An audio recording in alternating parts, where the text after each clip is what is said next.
Live from the city that never sleeps. 17 miles from Madison Square Garden, New York City. It's America at Night with Rich Valdez. America's favorite late-night talk program, featuring interesting guests from around the world and calls from across America. And now, here is your host, Rich Valdez.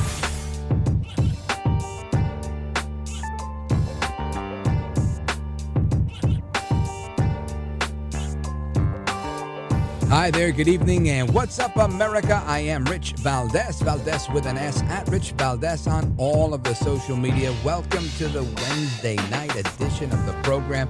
We're live, we're national, it's a blessing to be with you. And here's the phone number, 833-482-5337, 833-4Valdez. And man, I got to tell you, what an interesting night. Last night as we were on the air, I was enthralled in conversation with you guys as they were finishing the counting of the New York City mayoral primary. And lo and behold, just as his godmother, AOC All Out Crazy herself, pulled off an upset beating Congressman Joe Crowley, who at the time was the number 3 Democrat in Congress back in 2018. And she beat him, somebody who'd never run for office before. And voila, they've pulled it off again. This time, a different socialist, a Democrat socialist, Zohran Mamdani. Now, a lot of people overreacting, in my opinion, to what's going on. I'm going to give you a few thoughts. You're not going to like them all, but that's what I'm here for. This guy, Mamdani, is a very out-and-out socialist. Like AOC was an out-and-out socialist, but she was somewhat winsome in the beginning. She really was, not really knowing her position on Israel, kind of being a little bit skittish in that interview that she did with Hoover early on that, many people ridiculed her for. But Mr. Mamdani's not the same. Mr. Mamdani is the guy that you've probably seen in a viral video clip yelling at the top of his lungs as if he was having a testosterone overload at Tom Homan when Tom Homan was in New York.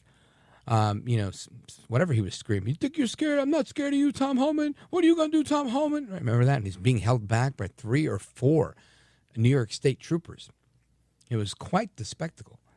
That's Mamdani. And he won the Democrat primary. Now, I wouldn't get too caught up.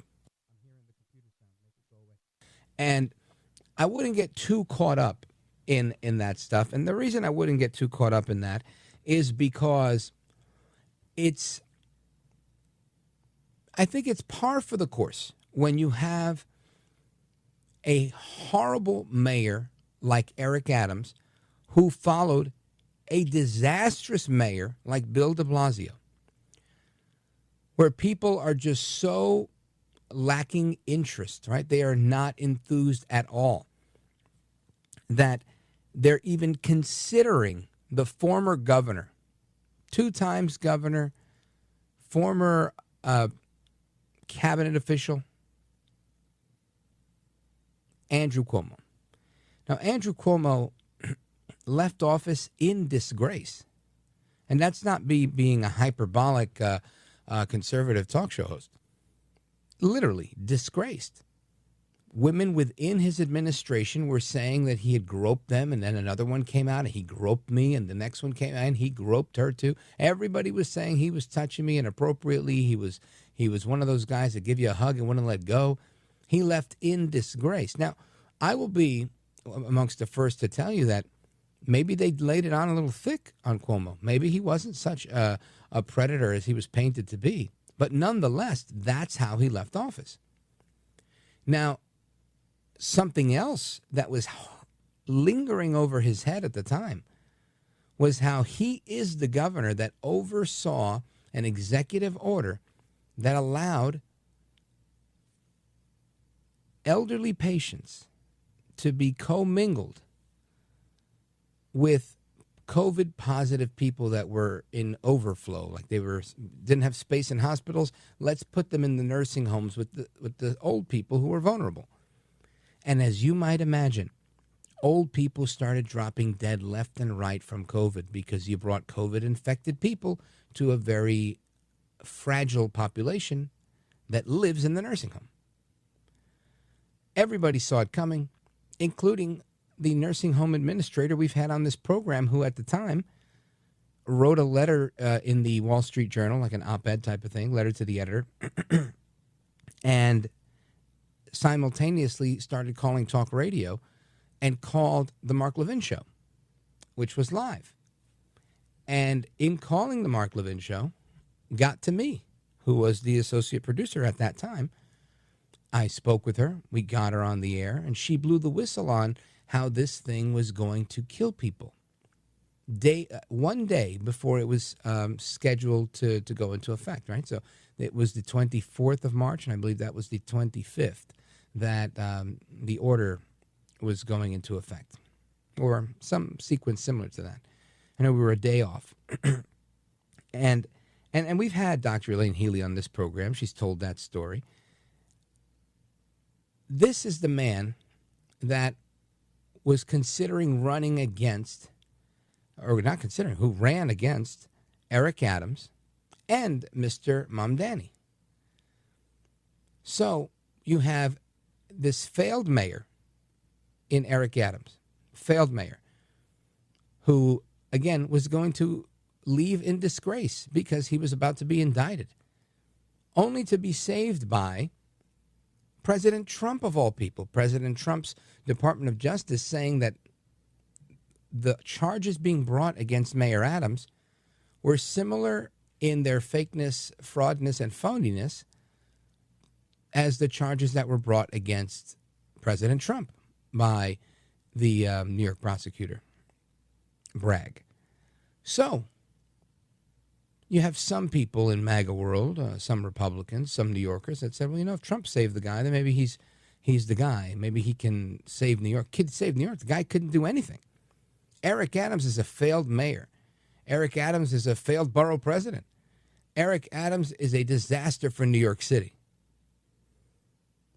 And that is the reason today we have a socialist that won the nomination, the Democrat nomination for mayor. Not because AOC has enormous popularity, not because New York City voters are socialists, but because the alternatives were lackluster. And voters are sending a message. They're saying, I will hold my nose and go with this young man, 33 years old. He's got very little time in politics. He was an actor. He was a rapper.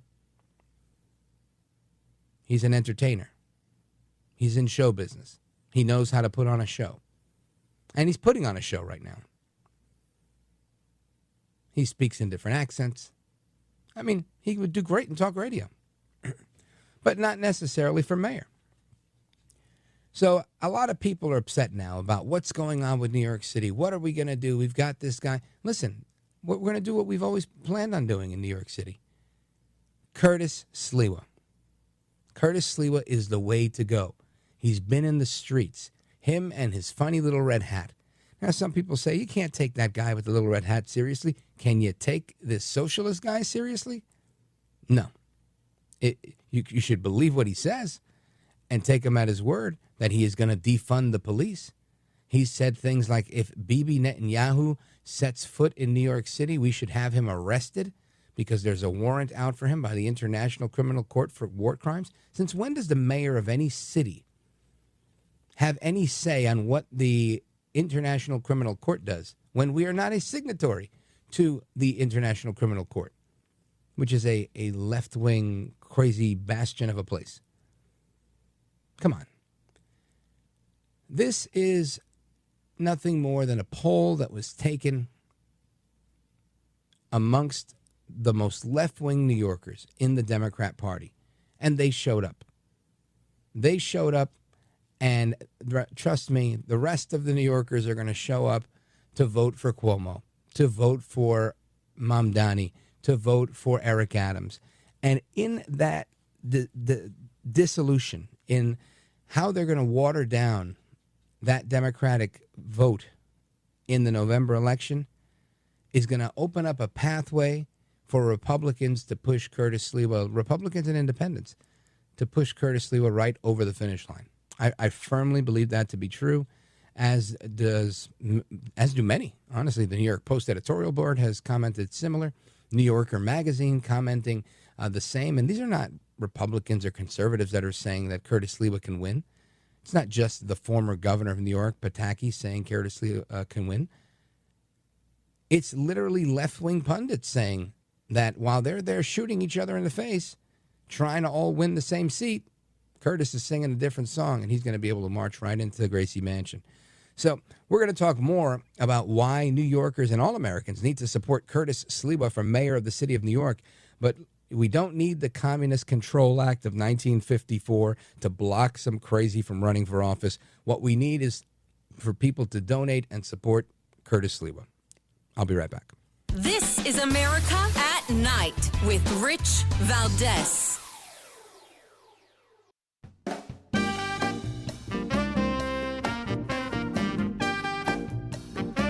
Well, thank you, Rich, and thank you for everything. I know you very well, and I listen, but I have a lot of people that listen, and they love your show, and I appreciate it very much. America at Night with Rich Valdez. All right, amigos, welcome back. And just like I have not lost hope in New York City, as they have, the Democrats have nominated a socialist to be their standard bearer for the mayor of the city of New York. There's lots of other viable candidates that love Jesus and understand that there's a lot more to life than just socialism. And with that, it's an interesting week because you've got the Religious Freedom Week happening at the same time as the 1-year anniversary of the Dobbs decision, which, of course, technically ended and reversed Roe versus Wade. So plenty to discuss in the area of religious freedom. And to do that, I want to bring in our guest. He's been on before. He's always on the front lines of the pro-life movement. He's the president of the Pro-Life Vote, national director for Priests for Life and Missionaries of the Gospel of Life. And he's also president of the National Pro-Life Religious Council. Father Frank Pavone, welcome, sir. Hey, Rich, good to be back with you. Likewise, good to speak with you, sir. And so much going on this week in the world of religious freedom. Again, that 1-year anniversary of Dobbs, and you've got National Religious Liberties Week. And I know you want to talk to us about the theme of Religious Freedom Week this year being witness to hope. And I think on all of those fronts, we need to have a witness to hope. So tell us more. Yes. Well, let me start with an event that took place a week ago, Monday. President Trump established the Commission on Religious Liberty. Now, this is one of several entities that he has established in his second term regarding faith and religious freedom. But this was the first meeting of that particular commission. Lieutenant Governor Dan Patrick of Texas had presented the idea to the president initially, and the president made him the chairman of this committee. So we had what's called the first hearing, and it was literally conducted like a hearing. The panel was gathered together, and then there were witnesses who would come give presentations about the history of religious freedom in America, some of the Supreme Court cases that have defended and advanced that freedom, some of the work that still remains to be done. And the purpose of this commission, it will have these hearings now for the rest of the year, approximately one each month. And the purpose is to come up with practical recommendations for the president for strengthening religious freedom. That whole experience, we had the meeting at the Museum of the Bible, and I tell you, that whole experience was an experience of hope, just as you said, because we see that no matter how the left has tried to crush religious freedom, and that's exactly what they have tried to do, America has not forgotten it. It is still breathing in the heart and soul of America. And as you know, I mean, aside from the reversal of Roe v. Wade, the Supreme Court has over the last several years given us some very strong decisions on behalf of religious freedom. So that commission hearing was a great encouragement and really brought to light. It was really like a return to the basics. It brought to light for everybody there what the meaning of religious freedom is in America. You know, Father Frank, these types of resets that you're talking about are so important because it seems like for years on end, and not it seems, I think it was, for years on end, we've been going further and further away from the truth, further and further away from godliness.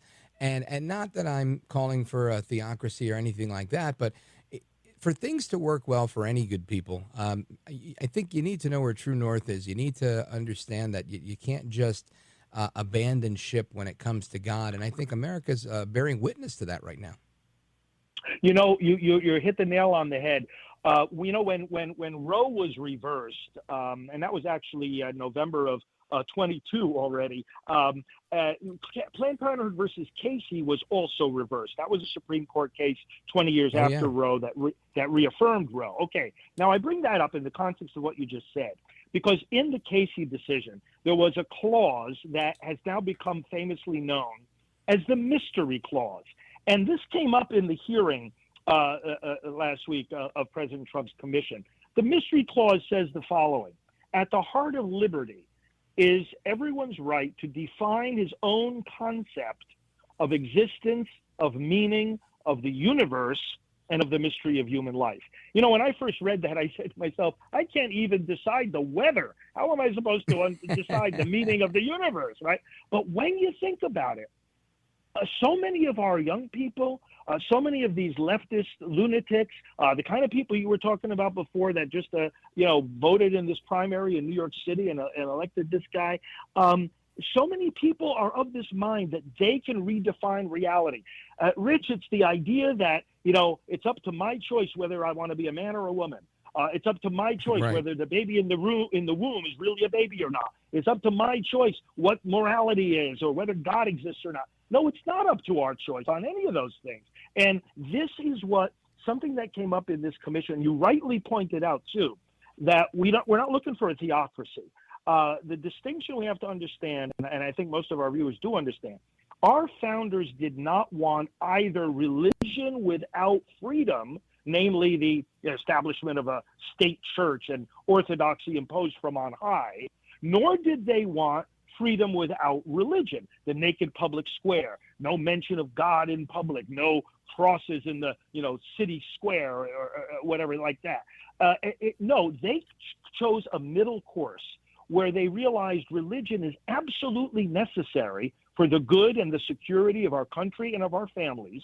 But at the same time, people would be completely free to choose the religion they want to worship and worship God as they see fit, and the law should never suppress that. So that is the beautiful balance that our founders established, and that I think little by little we're rediscovering in America today.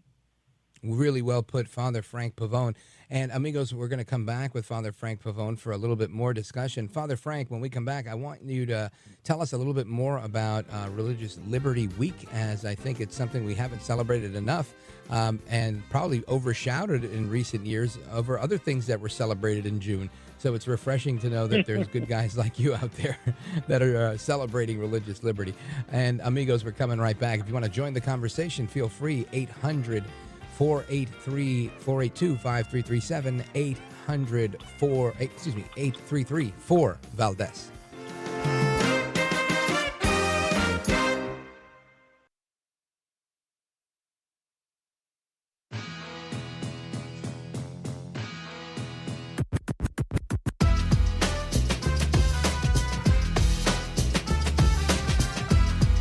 Valdez, who again will do a fine job, and I know you'll enjoy listening to it. This is America at Night with Rich Valdez.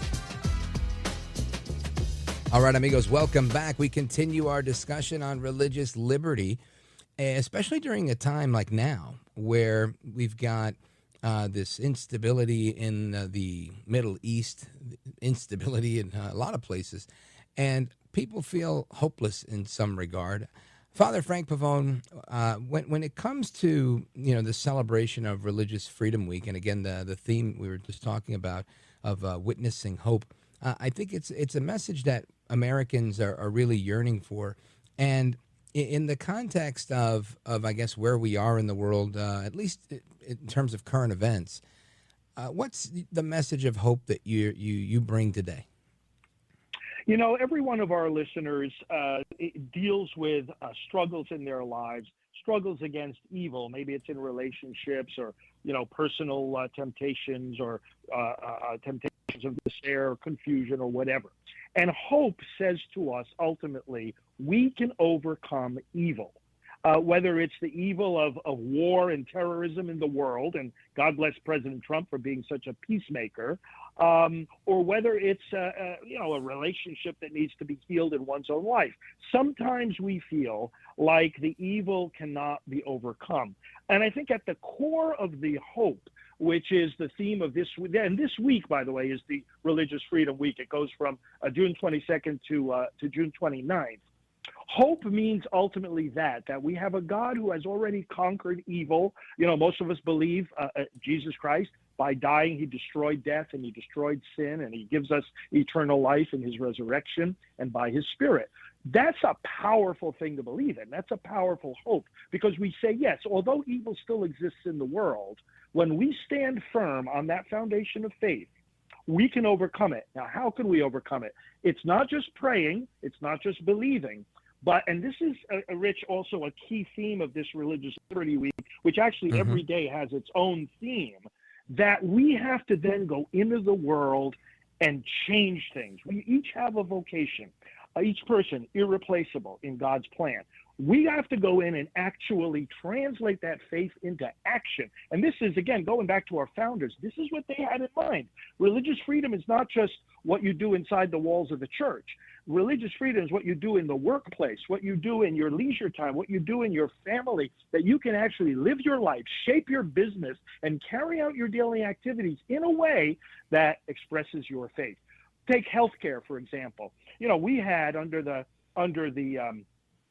first Trump administration, President Trump established a special office under HHS to say, hey, anybody out there, for example, a nurse who's told she has to participate in abortions and she doesn't want to, you come to us if you feel that you're being forced to make a choice between following your faith and following the law, and we're going to defend you. And he took up a case from a nurse up in Vermont who was in that exact situation, and he defended her, and he told that medical institution in Vermont, you're going to lose your federal funding unless you respect the conscience of this nurse. Look at what happened when Biden came in. He dropped the case as if, we don't care. And now President Trump is back in, and this is where what we're talking about when we say hope. A nurse in that situation, or any of us in our own situations, we should never despair and feel like, okay, well, I guess I have to violate my conscience because after all, I have to feed my family. Americans should never be put in that situation. And the only way we're going to defend our right to religious freedom is to exercise it without fear, and never fear to speak up and stand up for what you believe. Amen to that, Father Frank Pavone. And, I agree with you. I think the message of hope can't go away. It needs to remain, I think, front and center. So I'm grateful to hear that that's the theme for this year's National Religious Freedom Week. Talk to us about the celebrations, if any. How can people participate in any of the National Religious Liberty Week festivities? Well, many of the churches are having celebrations along these lines. So I would recommend that people check with their local pastors. If they haven't heard about it in church, they are likely to hear about it this Sunday. But also to go online, if people look up Religious Freedom Week, they'll actually find some resources and articles and the like. And also on our web pages, we have some things. We're at Pro-Life Central. Pro-Life Central is a cluster of ministries, and of course, we're at the forefront of this battle for religious freedom. Outstanding. Well, Father Frank Pavone, keep doing the work that you're doing. We appreciate it. President of Pro-Life Vote, National Director of Priests for Life and Missionaries of the Gospel of Life, and President of the National Pro-Life Religious Council. Father Frank, let everybody know where they should go if they want to keep up to speed with you, follow you, and learn more about what you're doing. Thank you, Rich. Yes, I'm on social media at FR Frank Pavone, FR Frank Pavone on all the major platforms. Outstanding. Well, Godspeed to you. Keep up the good work, and we'll talk again real soon. Oh, let's do it. Thank you, Rich. You bet. Thank you, Father. And amigos, we continue with your thoughts, your calls, your reactions, and everything else coming up. And I'm going to continue to beat the drum on this stuff in New York City, right? We're talking about this message of hope. Well, you know, if anything, we have hope in hearing that Andrew Cuomo is expected to drop out of the New York City mayoral race. Now, this is, just a couple hours ago that this story was circulating. I don't think he's made it official. I haven't heard him actually drop out yet. Remember our political landscape, right? There was once this guy running for president, and he lost. And he went out to say he had lost. And then his campaign manager came out and whispered in his ear, right when he took the stage to tell everybody he lost. And he told him, don't do it. And he went back inside, and he didn't do it. And then he went on to go into this huge, protracted, long-fought battle that went all the way to the Supreme Court. It was known as the 2000 decision, right? Florida 2000. That gentleman's name, Al Gore, right? Al Gore could have put this thing to bed. He knew he lost. He was ready to say he lost, but nope. They said, no, don't do it. Don't do it. Matter of fact, that guy then went on to become Biden's chief of staff. Small world, huh? Anyway, bottom line here is I haven't heard Cuomo say this yet, and I don't think he got in the game just to run a lackluster campaign to get beat by a very young socialist. So can we count Cuomo out? I don't know. I think it's a better race with Cuomo in it running as an independent. I think it's a better race with Eric Adams in it running as an independent. I think you get those three Democrats and you get Curtis Sliwa to beat all three. And that's how we get the next Republican mayor of New York City. But listen, I'm listening to Father Frank Pavone. So I've got the message of hope. It's running in my veins. I'm not about to give up yet, and I'm not about to outlaw a candidate who just won a primary by saying he's a communist and that there's a Communist Control Act of 1954. I'm not going to do that either. I always say, I like to discuss the ideas. Good ideas and bad ideas, let's discuss them all. And may the best man win in the marketplace of ideas. And usually that's the person that does the best job explaining it with the best ideas. And I think that'll prevail. I haven't sold out hope just yet. Don't go anywhere. This is America at Night with Rich Valdez. Call now, 833-4-VALDEZ. That's 833-482-5337. 833-4-VALDEZ. That's Valdez with an S.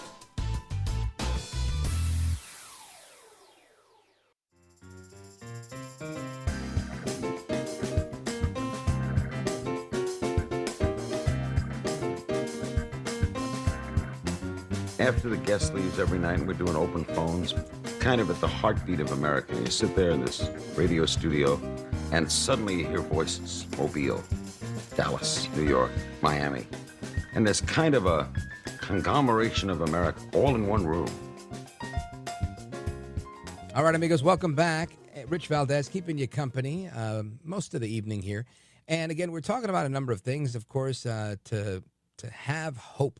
Right, the message of National Religious Freedom Week, as well as I think the message we should embrace every day. Right, we need to have hope. In many ways, the reason that I believe we've seen big political revolutions in years past is because of hope.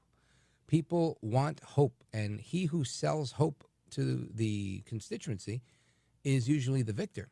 You know, he who sells hope best. And some sell the idea of hope along with change, like Barack Obama.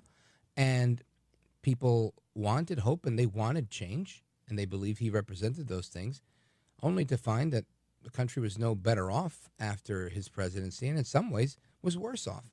And these things, you know, they come back to bite you. If I had to choose between Obama and Biden, which one do I pick? I might end up choosing Obama because I think Biden was even worse. right? Biden was an absolutely disastrous president. At least Obama was deporting people, a lot of people. Biden didn't deport anybody, and he let everybody in. And, it's funny. I mentioned this yesterday. I'll just get into it again briefly. Talking to a young lady from Colombia, born in Colombia, and is a waitress at a Colombian restaurant that I frequent. And we're talking about immigration, and she said, of course, she's like, I said this yesterday. I just want to repeat it because it was so interesting to me. She says, oh, no, I get it.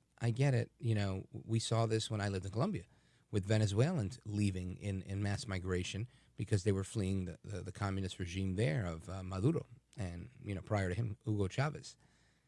And they were undercutting everybody. And they weren't, contributing to the tax base. They were working off the books. And that puts a strain on one's economy. And they were all on board with that. All the Colombians were on board to keep the Venezuelans out because they realized this isn't good for Colombia. And in America, the sentiment is I guess the idea, the premise is the same, but the sentiment doesn't match. Oftentimes you get people here in America that they find out there's 20 million illegal aliens here. And instead of saying, oh my gosh, they're coming for our jobs, and how can anybody else get a job if we have this abundance of cheap labor? But yet you get folks on the left that would say the exact opposite, saying, no, come one, come all. We need more people. And we're going to help them, and we're going to continue to pay for them. And we're going to set up 5-star hotels in New York City and give them safe passage to the United States so they could stay in a 5-star hotel.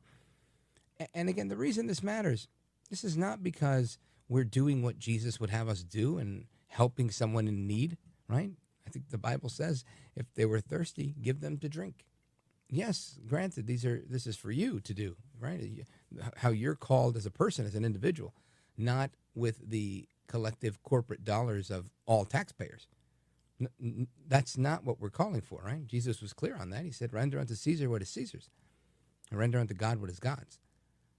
So I never think it's the government's job to be charitable, per se. I think it's the government's job to be fair and just with the administration of the tax dollars that they take from us, the taxpayer. And again, I know I'm preaching to the choir here, but just an important distinction, because when you've got this guy in New York City, Mamdani, and this guy is all about raising taxes, and in his opinion, he says he wants to Trump-proof the city. Now, I don't know too many politicians that do well when they talk about raising taxes, but every now and again you come across a Joe Biden with his Build Back Better plan, who's talking about spending, and he spent so much money that not only did our deficit go from where it did to where it is, but he also triggered massive inflation. Massive. I mean, the likes we hadn't seen in 43 years. So that's what spending does. And do you think Mr. Mamdani would learn from that? Zohran Mamdani, a New York State Assemblyman that just won the Democrat nomination for mayor. Do you think he would learn from that? No, he didn't learn from that. During the break, I saw a clip on social media of him on The Breakfast Club. I think it was this morning. The Breakfast Club is a talk show on a hip-hop station out of New York City with Charlemagne the God and DJ Enough, and I think Angela Yee is still there. And it's a very left-leaning program. But the things he was saying there about raising taxes and Trump-proofing New York, honestly, they just sounded clownish to me. Listen to this. Proposed is that we raise $10 billion to pay for our entire economic agenda and start to Trump-proof our city, because we know he'll use federal funding as leverage over this city. And we will do so in two key ways. The first is to match the state's top corporate tax rate to that of New Jersey. We are at 7.25%. They're at 11.5%. Corporations can pay it over there. They can pay it over here. And the beauty of it is that it doesn't just apply to corporations headquartered in New York City. Because when you say this, people will say, well, they're going to go to Florida. Mm-hmm. Wherever you are headquartered, as long as you do business in the state of New York, you are taxable for that corporate tax. We're talking about corporations that are making millions of dollars, not in revenue, but in profit. And the second is taxing the top 1% of New Yorkers. We're talking about people who make $1 million a year or more. taxing them just by a flat 2% tax increase. And I know if 50 Cent is listening, he's not going to be happy about this. He tends to not like this tax policy, but I want to be very clear. This is about $20,000 a year. It's a rounding error. And all of these things together, they make every New Yorker's life better, including those who are actually getting taxed. Now, you also want to cut. What I've proposed. Yeah, let's get out of that. There's so much. I could barely listen to that. Okay, so hold on a second. The first thing he says is we're going to do this by raising taxes, right? Holding corporations hostage. Forget if you are headquartered in New York. If you merely do business in New York, you're going to have to pay this tax. He says he wants to mirror New Jersey. You tell me a time where mirroring New Jersey was a good idea. Thank you very much. Mistake number one. Mistake number two, we want to tax everybody making more than $1 million a year. Let me ask you this. And he says 50 Cent will get mad. And he was right. That's who shared this on social media. It was 50 Cent, the rapper. Now, why on earth would I bust my butt to become a millionaire only to be like, yeah, Mo, I can't wait to become a millionaire so I can pay more taxes so I can make the lives of every New Yorker that much better? You have to be out of your mind in a very special way to think that I'm going to do extra work to help people that are not doing the extra work. I have met people in my lifetime that have said things like, oh, if I do that, I'll make too much money. And if I make all that money, then I can't do X, Y, and Z. There are people that will keep themselves poor because they know that there is a part of the system that will help them. That is stupid. What we need to do is get rid of those types of things so that everybody can make as much as they can. And the way you do that is with a flat or fair tax. If I pay whatever it is, 20% in taxes on $100,000, you pay 20% on $1 million. If you made $10,000, you pay 20% on your $10,000. And that's it. I don't think we should have this graduated scale that we have, this progressive tax rate system. It's stupid. It's stupid, and it's designed to keep poor people poor. This is why we have housing projects that remain populated forever. It's not about, hey, you're going through a tough time, let me help you. There's nothing wrong with that. There's something wrong with saying, hey, you're going through a tough time, let me help you stay broke. There's a lot wrong with that. Don't go anywhere. This is America at Night with Rich Valdez.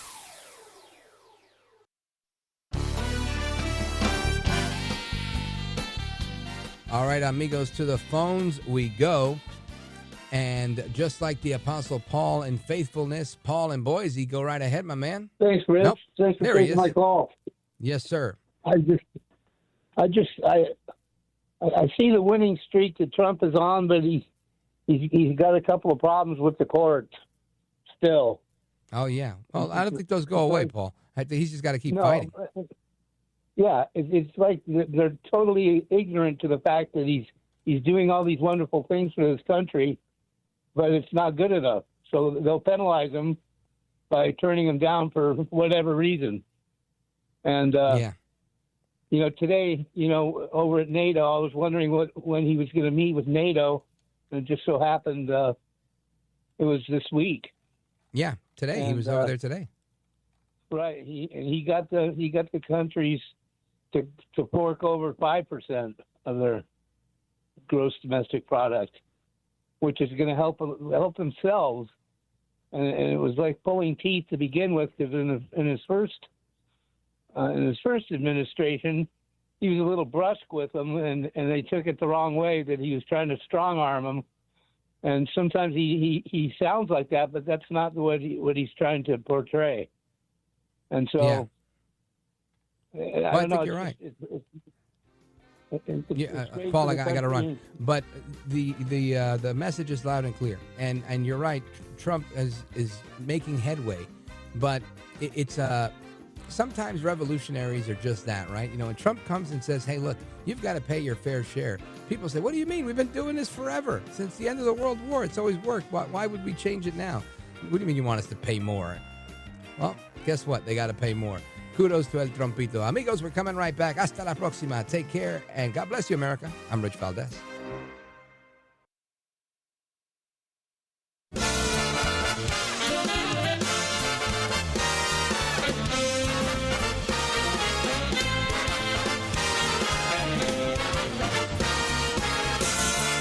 Live from the city that never sleeps. 17 miles from Madison Square Garden, New York City. It's America at Night with Rich Valdez, America's favorite late-night talk program, featuring interesting guests from around the world and calls from across America. And now, here is your host, Rich Valdez.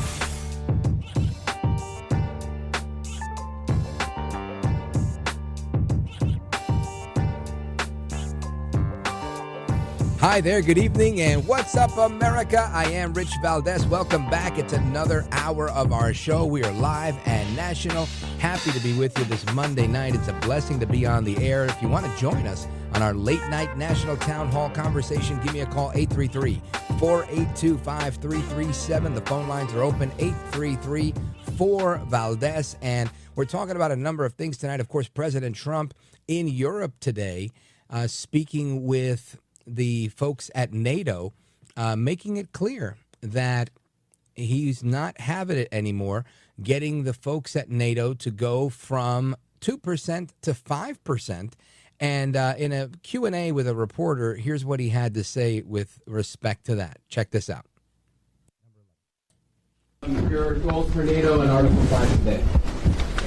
We're with them all the way. I mean, if you take a look at the numbers, we're with them. And they have very big things to announce today. I don't know if you've taken the vote or you're going to take the vote, but I've been asking them to go up to 5% for a number of years, and they're going up to 5%. That's a big, from 2%. And a lot of people didn't even pay the 2%. So I think that's going to be very big news. NATO is going to become very strong with us, and I appreciate doing it. Now, speaking of what is happening with El Trumpito in NATO, and listen, I think that's a huge win, right? Because Trump is here putting out fires all over the place. At one moment, he had the General Secretary of NATO, Mark Rutte. I think it's Rutte, or is it Ruddy? I don't know. But either way, R-U-T-T-E. Rutte. How about Rutte? I'm going to go with Rutte just to sound funny. Anyway, he says that the United States has carried too much of the burden for too long. And I think I tend to agree with that.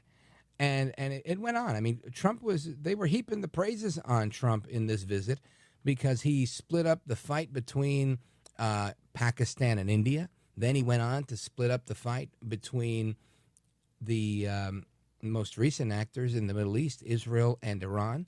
And at one point, the guy says, it's kind of like, Daddy has to step in and break it up. And I just thought it was funny because they see Trump as the adult in the room. For years, they said, the adults are in the room, right? When Joe Biden got elected, they said, because we finally need to have some adults in the room. Joe Biden was that white-haired white man with the blue tie, Democrat vice president that's here to be the adult in the room because El Trumpito was just not enough. And guess what? He broke everything. Joe Biden came here and broke everything. And they said Trump was going to break everything, and everything's getting that much better. And he's cleaning up the mess left behind by Joe Biden. So how about that? Now, we continue on to what's happening with the fascism that they talk about, right? You've got this guy, Mamdani. Mr. Mamdani, he was screaming at the top of his lungs about making schools affordable again, about making childcare less cost than the City University of New York, about buses being free. I mean, this guy is a utopian socialist like I've never seen before. Listen to this. Where rent-stabilized apartments are actually stabilized. Where buses are fast and free. Where childcare doesn't cost more than CUNY.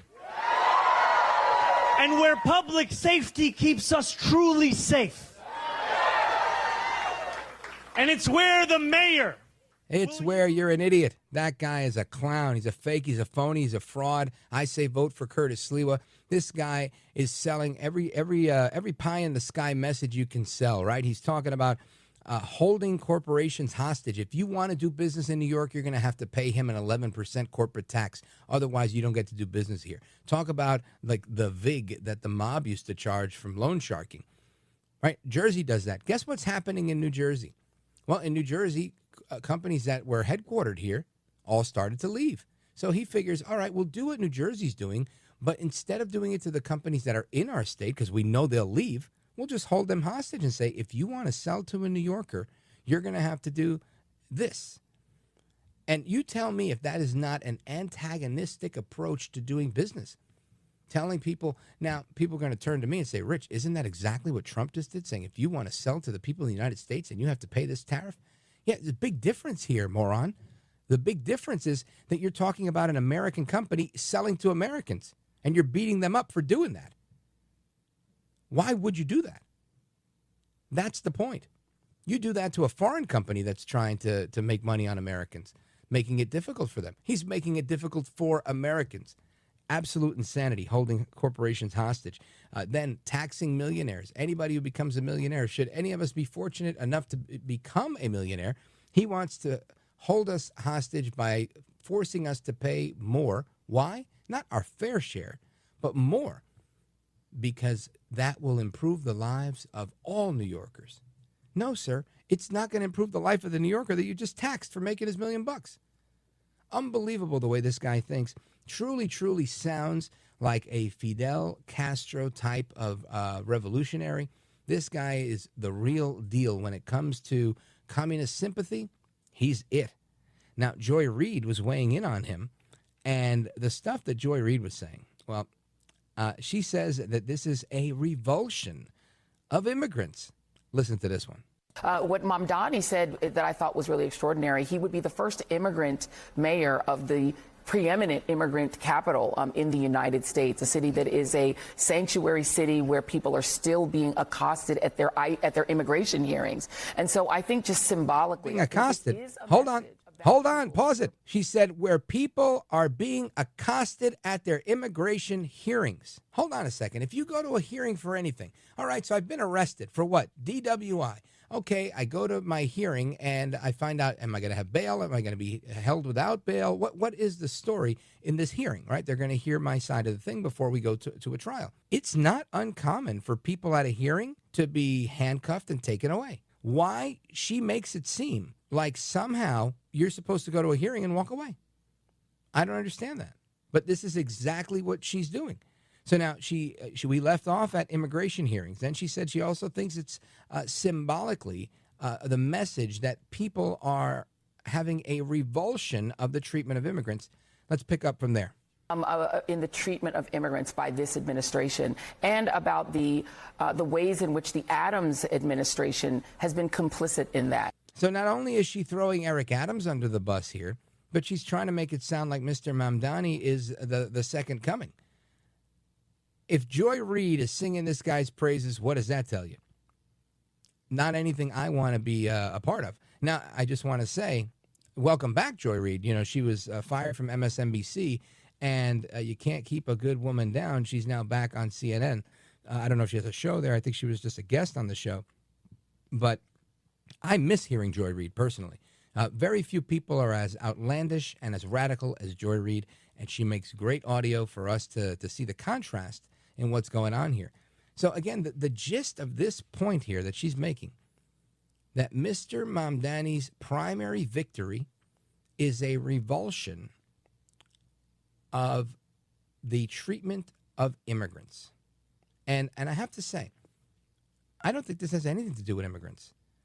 This is just, you appeal to a segment of the population that loves everything criminal. You tell them, I've got these people that are committing felonies and they're illegal aliens. We're trying to get rid of them. No, you can't get rid of them. I'm going to go to El Salvador. I'm going to pretend that this guy is a saint. I'm going to go to the ICE facility and do a demonstration and push the cops around.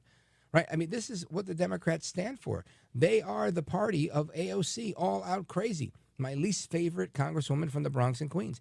And AOC and Donaldus Magnus El Trompito have been trading barbs. We'll get into a little audio of that in a little bit. Plus, Curtis Sliwa, who is the option, the only option, in my opinion, to run for mayor of the city of New York and do a good job at making New York again. He's going to be joining us in a little bit. So keep it locked right here. Don't go anywhere. This is America at Night with Rich Valdez.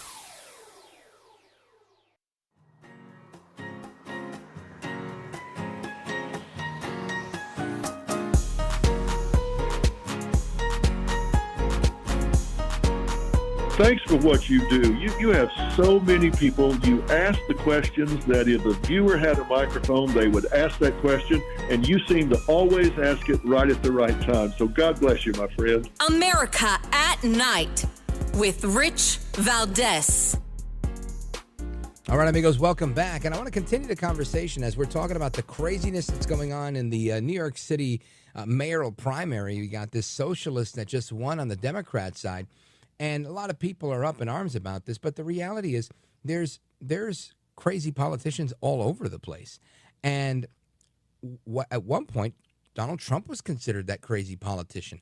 I remember Van Jones doing an interview not that long ago of black Trump supporters, asking them, why did you support Trump? Do you still support Trump? Very eye-opening. Listen to this. If you had to do it all over again, would you vote for Donald Trump again, yes or no? Yes, I would. Yes. 1,000% absolutely yes. What about Trump appeal to you? I mean, part of it is I like authenticity. I like the fact that... Yeah, and that was a clip there of Laura Ingram's program. And she had Horace Cooper on as a guest. He's the chairman of Project 21, the senior fellow at the National Center for Public Policy Research. He's also the author of Put Y'all Back in Chains, How Joe Biden's Policies Hurt Black Americans. Horace Cooper's with us tonight. Welcome, sir. Hey, it's great to come on the program. So, Horace Cooper, we played that clip, and you heard what's going on. And the book, I love the title of the book, Put Y'all Back in Chains. Of course, that's a reference to a quote by Joe Biden, who said, they're going to put y'all back in chains, right, trying to win an election. And it's amazing to me the things that Biden would say and would get away with. Did you find it that he just got a pass on everything? Well, initially he got a pass on everything, but he was forgetting one big factor. Many Americans, especially the wealthy and especially the so-called highly educated class, the affluent, they love words. They love rhetoric. But what he forgot was that the main constituency of his party is made up of black Americans who are disproportionately working class. And they're not interested in words. They're actually interested in deeds. And when it came time to measure the consequences of his administration's policies, he came up wanting. Yeah, he came up short. Day late, dollar short. Horace Cooper, how much of let me ask you this. We saw a historic election for President Trump. We're looking at elections in New York City and other places, and we're seeing the after effects of this. And I continue to meet more and more people that are African American, that are Hispanic, that favor Trump's policies, where it was almost taboo to even say the name Trump, let alone like him or vote for him. How much of the after effect of Biden and his silliness do you think we're still feeling as a result? So just look at the mayoral elections. Black Americans and Hispanics, but Black Americans looked at their choices and they said, we'll take the grandma killer over this socialist. It isn't a sign of their love for Mr. Cuomo. It's a sign of their rejection of these radical socialist ideas. What Joe Biden did was he promised America, and in particular Black Americans, when he was saved for his presidential nomination in South Carolina, he promised that he was not going to be a radical, that he was not going to be like so many of the others who he was campaigning against. And then when he got into office, he did exactly everything that he had indicated to Black America that he wouldn't. And this matters because Black Americans are mistakenly characterized by the New York Times as progressives. Black Americans are far from being the radical social justice warrior, also known as the progressive. Just look at issues of faith. Black Americans are more likely to pray in a day than than any other group in America. And certainly in contrast to progressives who are the least likely to pray. Black Americans say that they want prayer back in public schools. Black Americans said during the so-called Summer of Love in 2020 that if they were given their choice, they want more law enforcement, not less. Black Americans say they want it to be easier for people to start jobs. Now, if you ask the progressives those questions, and they will give you the exact opposite answer. We did a survey at Project 21. How much extra would you be willing to pay for gasoline in order to save the planet? Progressives said they would be willing to spend as much as $5 a gallon, a majority of them. Do you know that you had to get to 3 cents a gallon before Black Americans said, oh, okay, I guess a majority of us will be willing to pay 3 cents extra a gallon. But still, when you asked zero, you actually got nearly 70% of Black Americans saying, yes, zero is a good price to pay.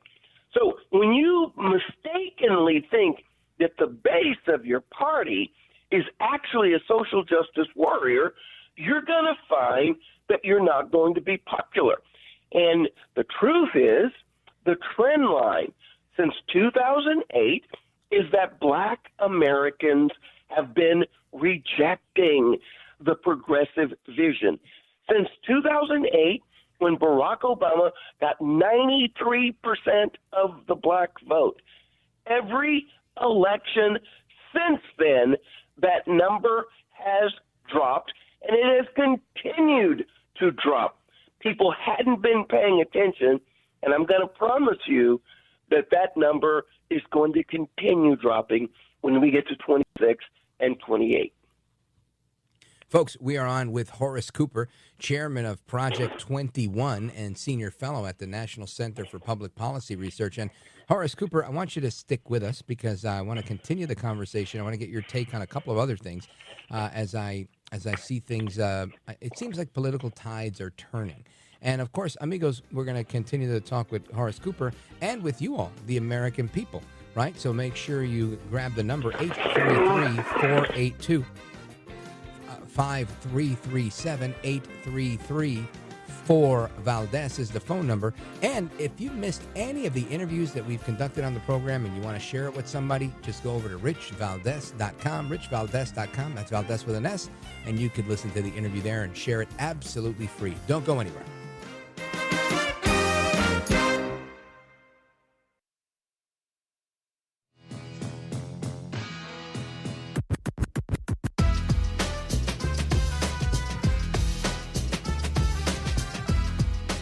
Always cover the best out there, and you cover it honestly, because you are the best out there. America at Night with Rich Valdez. Well, some McDonald's restaurants might see less customers today. There's an organization asking for a boycott against the fast food giant for a whole week.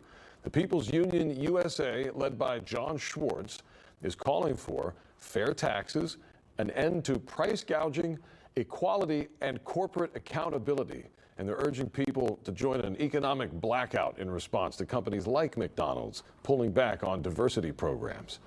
Now, according to some reports, McDonald's responded saying they serve millions of people a day and remain committed to inclusion. They remain committed to inclusion, but they ended their DEI program. And of course, McDonald's now facing a week-long blackout, if you will, a boycott on McDonald's for a lack of DEI. I want to get some reaction to that from the chairman of Project 21, senior fellow at the National Center for Public Policy Research, Horace Cooper, who also wrote the book, put y'all back in chains, how Joe Biden's policies hurt black Americans.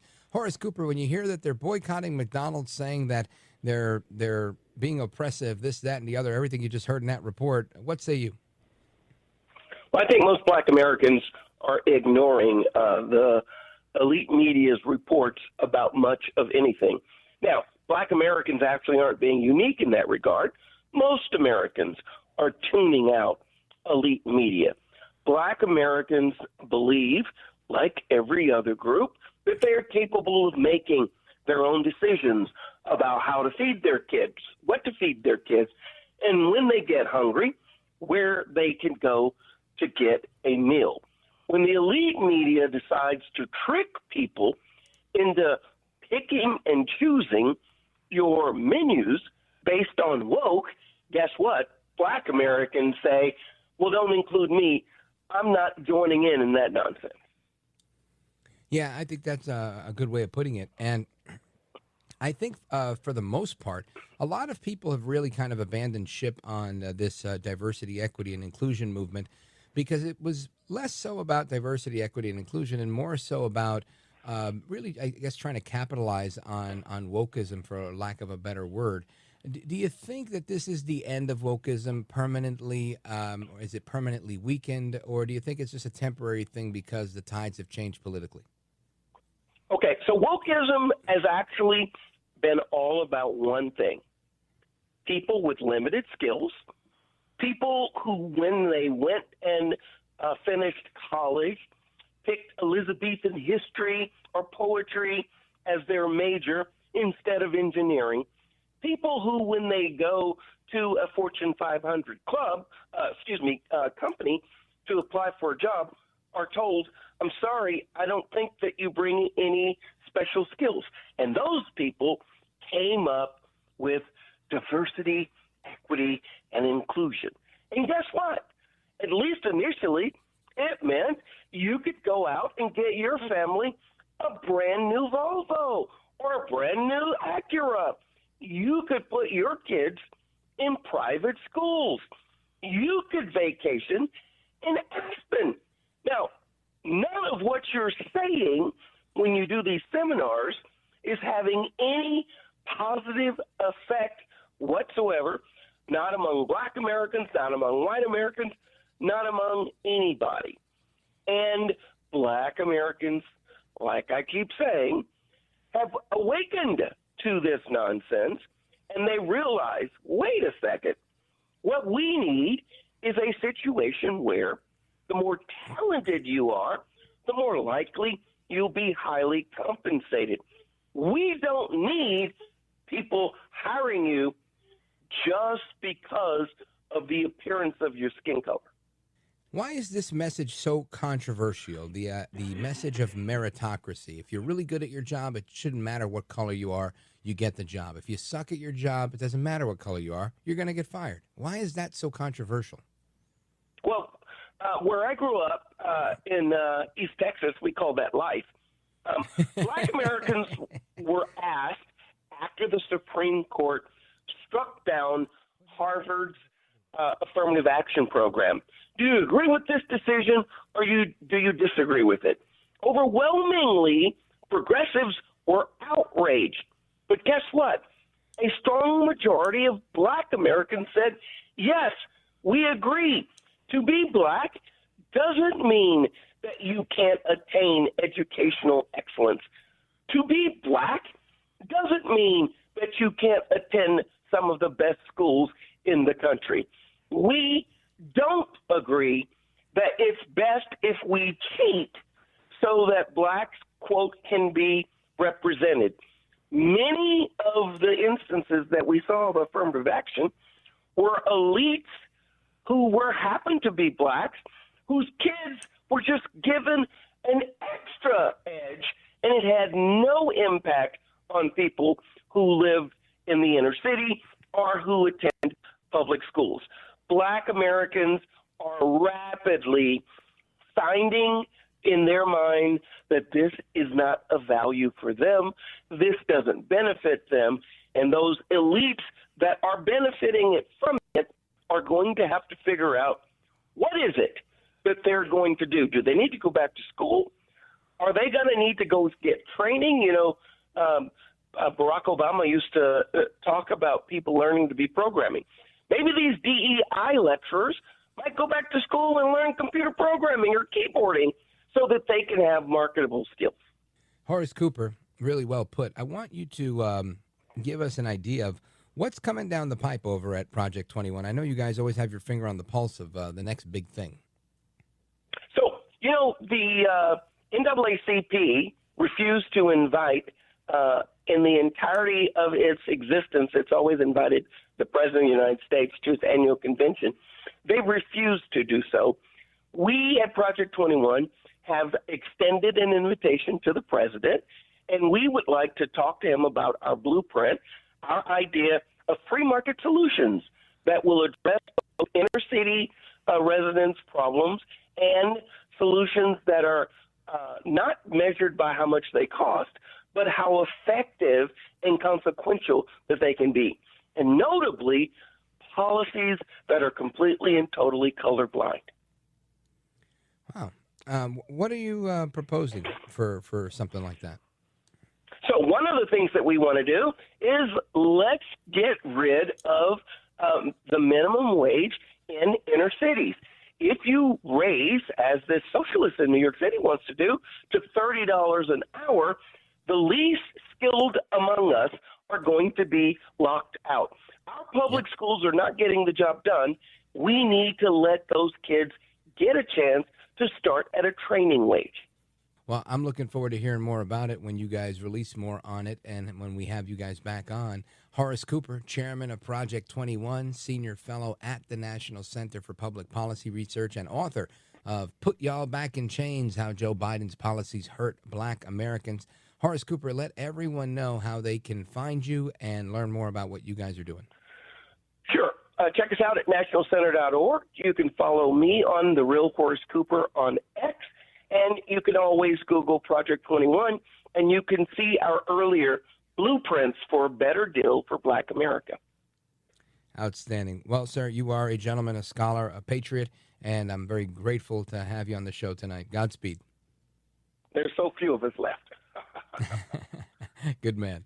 All right, amigos, we come back with all the rest of your thoughts, calls, reactions, and comments with respect to what we're talking about with this, with Trump and NATO, with Mr. Mamdani, the socialist that was just victorious in the Democrat primary in New York City. Will New York City get their first male AOC? I don't know, but we'll talk about it when we come back.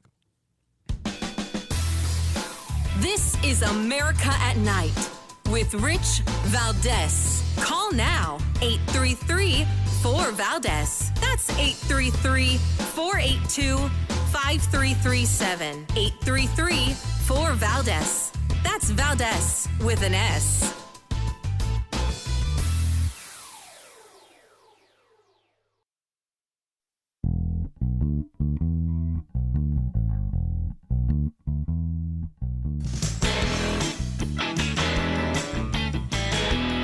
Rich Valdez, who again will do a fine job, and I know you'll enjoy listening to him. This is America at Night with Rich Valdez.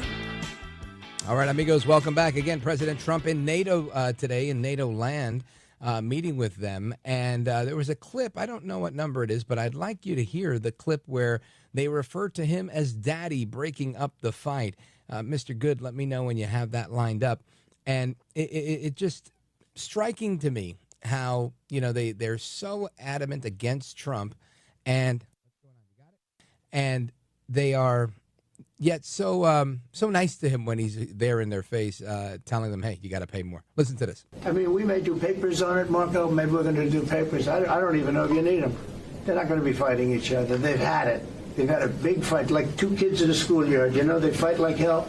You can't stop them. Let them fight for about 2-3 minutes. Then it's easy to stop them. And then Daddy has to sometimes use strong language. You have to use strong language. Every once in a while, you have to use a certain word. He says, then Daddy has to use a strong language. And Trump goes along with it. You got to use it. You have to use a certain word. The word is the F-bomb. And that's what Trump that they're talking about here. But very, very, moment of levity, if you will, in a serious situation that we hope lasts. And by all accounts, President Trump seems to think that it'll last, but making, the caveat that, hey, look, he's not, in the fight. So anything could happen at any time. Anyway, I want to get some of your thoughts and reactions on what's going on. Let's go to Larry in Charleston, South Carolina, WTMA. Go for it. Yes, sir. I want to say that I'm beginning to lose some of my confidence in the president because, first of all, after the invasion of the Russians into Ukraine, and this is after they had it taken under Bush, Georgia, and then Crimea under Obama, and now they seem to be determined to take the Ukraine under first Biden and now him, and he's not having what I would call cojones to stand up to that situation. Well, what do you recommend that he do, Larry? Well, I just want to say this. Please let me finish. The fact is that when Churchill was confronted with this, he reacted and drew All right, the Larry, line. we don't have time for the whole soapbox. You got to tell me, what would you like Trump to do? I think that he should not behave like Neville Chamberlain and try to What have do you peace want in our him to time. do? I want him to supply the Ukrainians with the weaponry that they need, some F-35s and enough F-16s, and wipe the Russians off the map. Okay, well, here's the issue here. Ukraine and Russia are very different in size and scope. I applaud the Ukrainians for the fight that they're putting up. But wiping the Russians off of the map is clearly not something Trump's going to sign off on. He didn't even sign off on that to wipe off the Iranians who shout death to America. So it's going to be pretty complicated stuff. Now, listen, I understand your frustration. I do. I realize that, Joe Biden gave up way too much ground.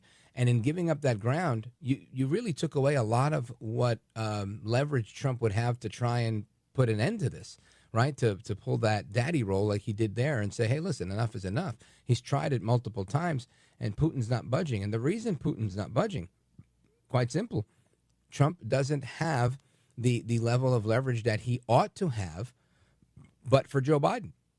And it's that simple. So now Putin's in a situation where he can crank out more bombs. He can make more money. He has the ability to, in a heavy-handed manner, continue to just throw young men into the meat grinder of the war and keep going. For him to just continually scoff at Trump, this is not a play for him to get something. Right? I think oftentimes you got people that are in different conflicts for different reasons. In my opinion, the Russians here, they're in this for exactly what they've got thus far. They want more real estate. They want to take back what was once Mother Russia. So they have it. Trump is saying, well, look, let's make a deal. He's trying to present options that would look palatable and appetizing to Putin. But quite frankly, Putin's looking at him and saying, no, thanks. I like where we're at. And it's because there's not enough value in the proposition. Why? Because Trump doesn't have the level of leverage that he could have had he been in office when this happened. So I realize it's a very tough situation and that Putin is a very tough adversary. And in terms of arming Ukraine, I think we've done a lot. I don't know that we can go to that level because they're not NATO and they're not an ally as Israel is in the Middle East. They're somebody that we're committed to through an outdated memorandum that I think we should honor, the Budapest Memorandum of Security Assurances, where we coaxed them to give up their nukes and said, hey, don't worry, give up your nukes and we'll protect you against Russia. And for that reason, I think Biden and Trump have both supplied weapons and cash and other things to the Ukrainians. But this is coming, it's a war of attrition here. And we're realizing, okay, we can't afford to continue doing this. Where is this money all going? Where is this equipment all going? What is going on with all of this? And the Russians are benefiting from it. They benefit from war. So it becomes problematic, right? The war machine is good for their pocket, and at some point, I think Trump is going to cut bait. He may say, "Hey, look, here's a little support." He may take a stronger posture, but it doesn't make a lot of sense to do that, especially with a nuclear power. So this is, I think, the diplomatic solution is the only way forward, as well as more sanctions, I would presume, to put them in a difficult spot. But we don't want to push them into somebody else's corner and create an even worse axis of evil than there is, right? There's a lot of moving pieces here. So I think it's at some point you have to just stop and assess and say, we missed the boat on this, weren't able to end this war in 24 hours. It's going to be a lot more complicated now, and take it as it comes. Larry, thanks for your call. Folks, coming right back. Don't go anywhere. This is America at Night with Rich Valdez.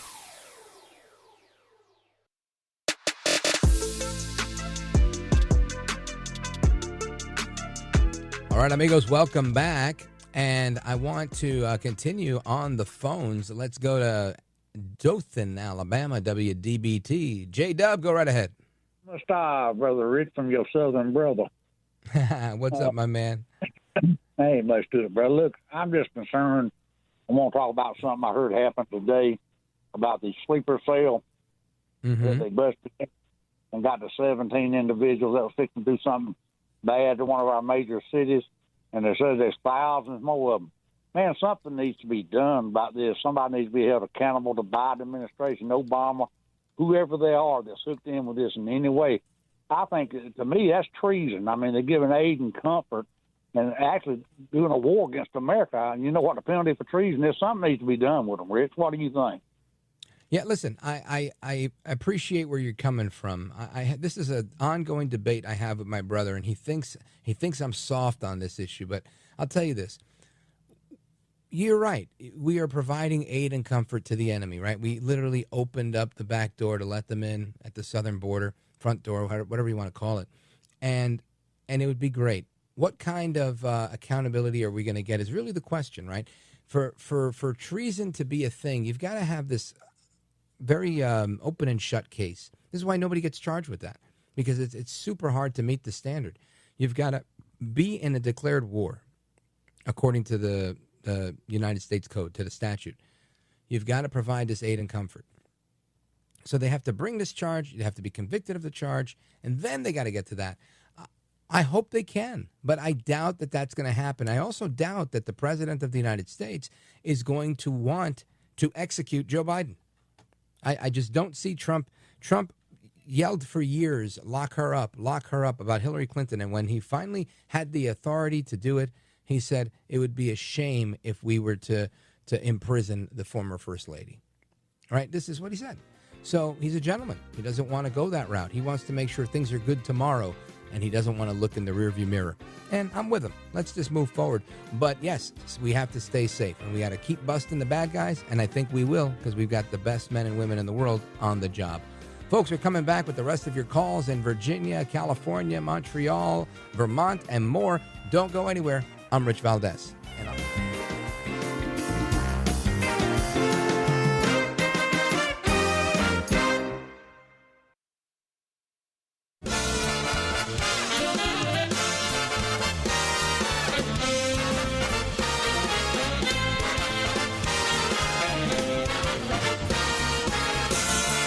Live from the city that never sleeps.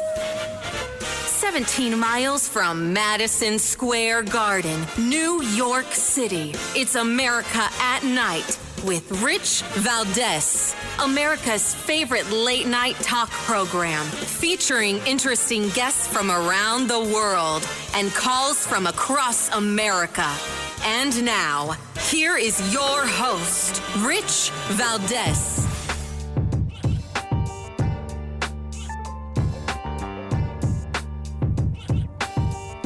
hi there, good evening, and what's up, America? I am Rich Valdez, Valdez with an S, at Rich Valdez on all of the social media. Your liberty-loving Latino amigo, happy to be here with you this Wednesday night. We're live and national. It's 7 minutes past the top of the hour, and it's a blessing to be with you. If you want to join us on our late-night national town hall conversation, give me a call. 833-482-5337, 833-4-Valdez. And, of course, we're talking about a number of things tonight, not the least of which is El Trompito, Donaldus Magnus, the 45th and 47th president of these United States, visiting NATO today. With a lot going on, honestly. President Trump, his trip to NATO, getting them to budge from 2% to 5%. I think that was a big win. Also, one of the folks at NATO calling him daddy, which I thought was very, very interesting. And again, Trump reiterated that there is no indication that Iran moved any nuclear material. This is something Secretary Hegseth has also echoed. I know there's been a lot of reports and an inconclusive post-bombing report that indicated that there were trucks, that there were this, there were that. But here's President Trump at the NATO press conference today and his remarks. Is there any indication from U.S. intelligence that Iran was able to move any material? No, we just the opposite. We think we hit them so hard and so fast they didn't get to move. And if you knew about that material, it's very hard and very dangerous to move. It's called, in many people, they call it dust, but it's very, very heavy. It's very, very hard to move. And they were way down. You know, they're 30 stories down. They're literally 30, 35 stories down underground. Oh, yeah, we think we got it. We think it's covered with granite, concrete, and steel. Again, President Trump making it very, very clear that the reports were wrong. And again, going to Truth Social today, also the White House issuing similar. The White House also issued a statement today saying that the CNN report that went off an initial report early on that there was the somehow indication that there was still some remnants of this left and the other was nothing more than fake news. President Trump directed, this is what the statement says. President Trump directed the most complex and secretive military operation in history, and it was a resounding success, resulting in a ceasefire agreement and the end of the 12-day war.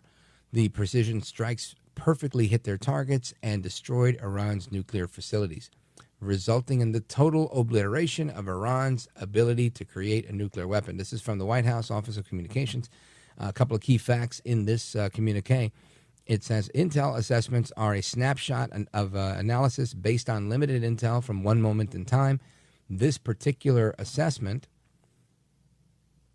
which parts were leaked, were clearly trying to undermine the president, were based on intel from one day after the strike. The assessment admits it was not coordinated with the intel community.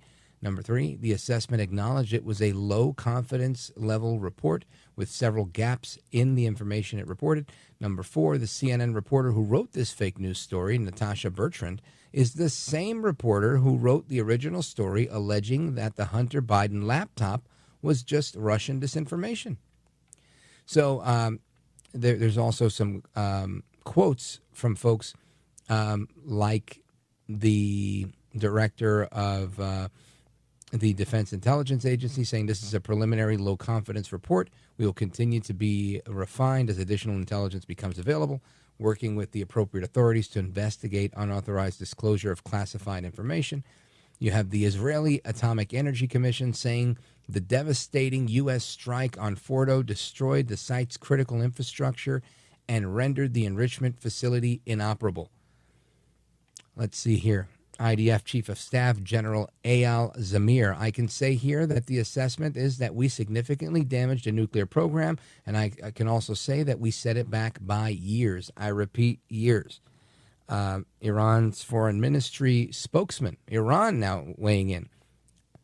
This is Ismail Baghei, Baghaei. I think I said it right. Our nuclear installations have been badly damaged, that's for sure. Vice President J.D. Vance, President Trump has obliterated the Iranian nuclear program. Let me see who else we got here. Secretary Pete Hegseth, based on everything we've seen, and I've seen it all, our bombing campaign obliterated Iran's ability to create nuclear weapons. Boom. Chairman of the Joint Chiefs weighing in. Initial battle damage assessments indicate that all 3 sites sustained extremely severe damage and destruction. More than 125 U.S. aircraft participated in the mission, including the B-2 stealth bombers, multiple flights of 4th and 5th generation fighters, dozens and dozens of air refueling tankers, a guided missile submarine, and a full array of intelligence, surveillance, and reconnaissance aircraft, as well as hundreds of maintenance and operational professionals. Marco Rubio, Secretary of State, the Iranian program, the nuclear program, today looks nothing like it did a week ago. The story is a false story, and one that really shouldn't be reported because it doesn't accurately reflect what's happening.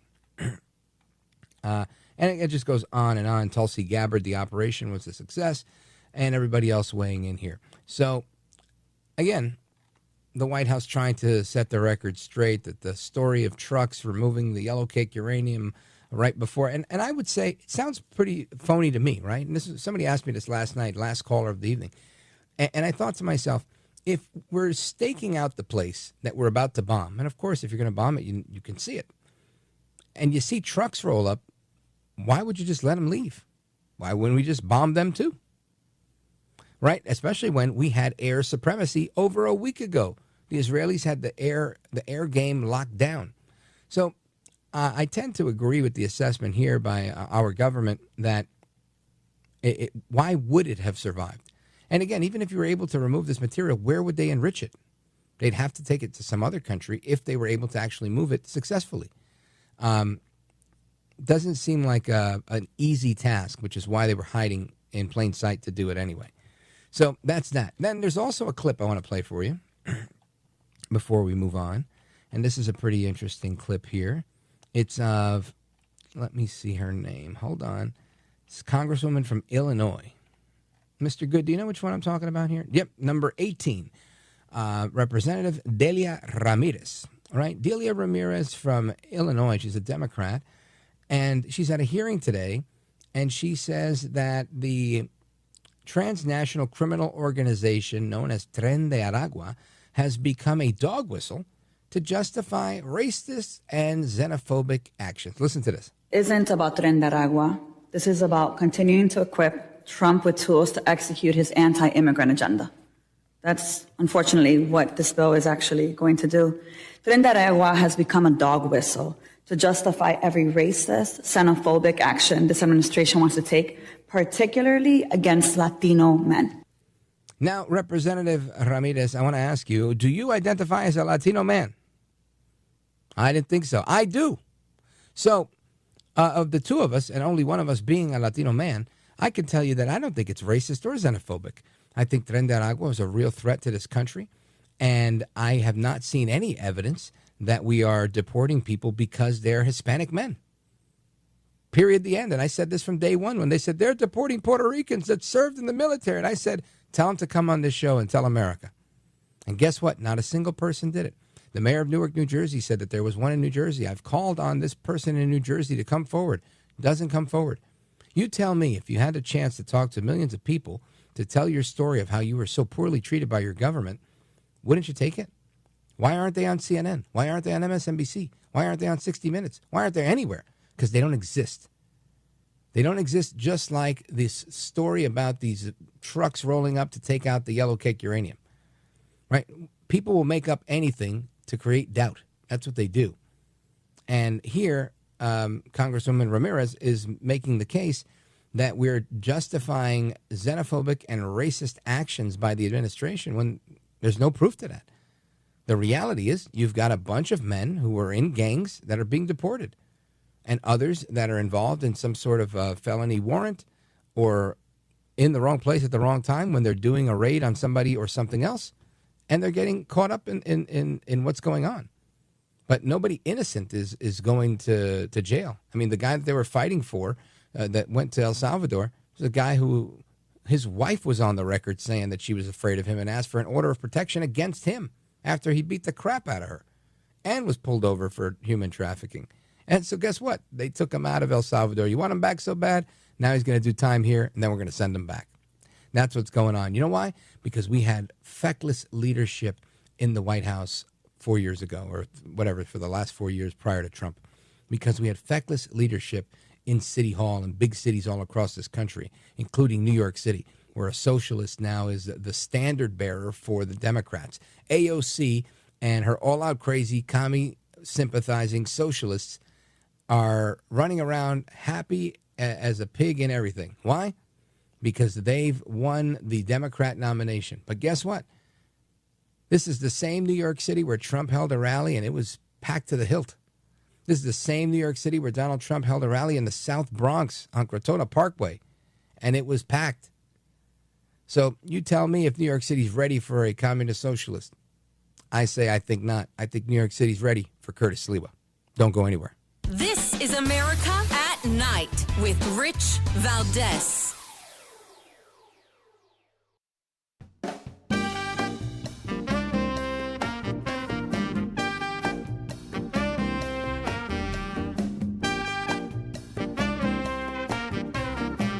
By the way, your ratings are up. Congratulations, everybody. It's always nice to check. I like to see, even if they're friends, I like to see how are they doing. Are people listening, right? That's but right. You're doing great. America at Night with Rich Valdez.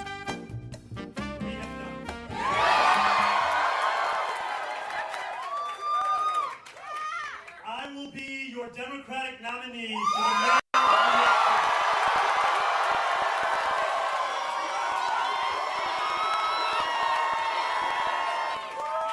An hour ago, I spoke with Andrew Cuomo about the need to bring this city together, as he called me to concede the race. All right, that is Zohran Mamdani. He is the assemblyman from New York that ran in the primary to be the Democrat nominee for mayor of the city of New York, a Democrat socialist, a communist sympathizer, an actor, a rapper, and a very entertaining guy, but not, in my opinion, equipped at all to be the mayor of the city of New York. But the person that is equipped, the person that's been in the streets for 40 plus years, making sure New Yorkers are safe, and I know this firsthand. I've seen it happen. I've been with him when he's been struck in the face. This is a guy that I have a lot of respect for. He's been on this show plenty of times, and he's with us right now. Curtis Sliwa, welcome, sir. The liberty-loving Latino, I put my hands across America to talk to all of your many listeners. Thank you, sir. It's always a pleasure. It's always an honor. And, Curtis, I want to I've spent the evening tonight telling people, don't worry, we don't need the Communist Control Act of 1954. We don't need to be as alarmed as people are getting right now. People are thinking it's all over for New York. And I say, you know what, 2018, I remember a girl that was a bartender. She ran against the number 3 guy in the United States Congress. They thought she didn't have a chance. And lo and behold, here she is, AOC, all out crazy, my least favorite communist from the Brooklyn and Queens area. I mean, the Bronx and Queens. And she's been there. She's been talking a lot. I think she's passed 1, maybe 2 pieces of legislation the entire time she's been in Congress. Is she a threat? I think so. But is the reality that most Americans identify with her? Absolutely not. And I think that's the same case for her communist sympathizing body double named Zohran Mamdani. What do you think? Well, this is the problem. Your generation, because you're a baby boomer, correct? Am I right? No, I'm Gen X. That, Rich? Okay. But the baby boomers, which I am, are the minority now. So Generation X and millennials are the majority, and they are also the majority of the voters. And the problem in New York City is that the traditional Democrats, the moderate Democrats, they try to revive Andrew Cuomo. They brought him back from the political grave, like a political zombie, and he fell off his horse, and they couldn't put him back together again. And now they want to revive Eric Adams, who really doesn't know what he is, but he'll do whatever the president says to stay out of jail. But nobody trusts this guy. I mean, you have Democrats who have basically said no, Eric, and Republicans who say, how can we trust this guy? And what they're really saying is they want new leadership. This is what people coming out from the voting polls say. We don't want the tired old leaders like Cuomo, like Adams. So on one side you have Zohran Mamdani. On the other side you have Curtis Sliwa. And that's who the Republicans, the independents, and the moderate Democrats want is me. I start out with 30% of the vote. So instead of trying to recycle Eric Adams, I mean, you've walked the streets of New York City. There's homeless. There's emotionally disturbed everywhere. There are empty storefronts. There's garbage. The quality of life is horrible. You can't blame that on anybody but Mayor Eric Adams, because he's the swagger man who would rather party to the break of dawn instead of focus on his job. So he had his chance. You know, we wouldn't be in this situation, Rich Valdez, if Eric Adams had done a halfway good job and was an incumbent Democrat seeking re-election, and I would have run against him again.